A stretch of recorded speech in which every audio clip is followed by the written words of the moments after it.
पंतप्रधान नरेंद्र मोदी उद्या पुण्याच्या दौऱ्यावर येणार आहेत।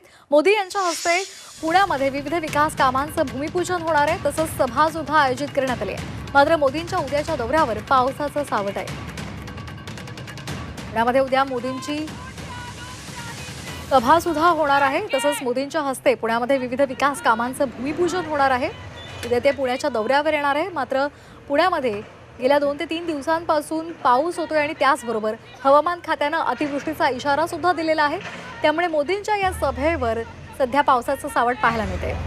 या संदर्भात अधिक माहिती घेऊयात आमचे प्रतिनिधी अरुण मेहत्रे यांच्याकडून। अरुण, उद्या मोदी पुण्याच्या दौऱ्यावर येत आहेत, मात्र यावर पावसाचं सावट पाहायला मिळतंय का? अधिकचे अपडेट्स। सलग तिसऱ्या दिवशी पुण्यामध्ये पाऊस पडतोय। आता या क्षणी देखील पाऊस सुरू आहे आणि ज्या ठिकाणी पंतप्रधान मोदींची सभा होणार आहे त्या सभेचं ठिकाण आपण पाहतो आहोत।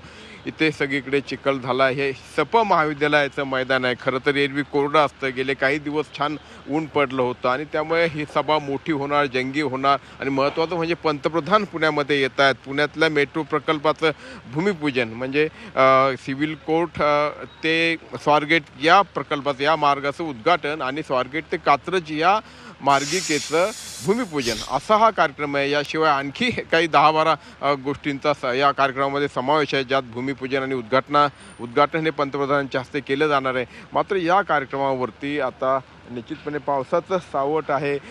एकतर या कार्यक्रमासाठी नागरिक, पुणेकर, त्याचप्रमाणे भारतीय जनता पक्षाचे कार्यकर्ते येतील का, हा आधीपासून प्रश्न होता आणि त्यात आता पाऊस झाला असल्या कारणाने आणि ते आले तर त्यांची काय व्यवस्था। खरं तर एक भव्य असा मांडव इथे उभारण्यात आलेला आहे। मांडवाच्या आत बऱ्यापैकी कोरडं म्हणता येणार नाही पूर्णपणे, पण मात्र बसण्याची व्यवस्था केलेली आहे, खुर्च्या टाकलेल्या आहेत आणि त्यामुळे निश्चितपणे काहीसं लोकांना तिथे त्रास होणार नाही। मात्र बाहेरचं जर दृश्य पाहिलं तर बाहेर अक्षरशः तळ साचलं आहे।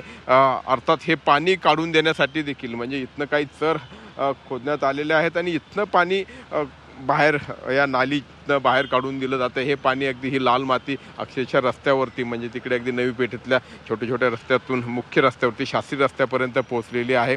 तर अशी साधारणपणे परिस्थिती आहे आणि हे सगळं चिखलाचं साम्राज्य पसरलेलं आहे।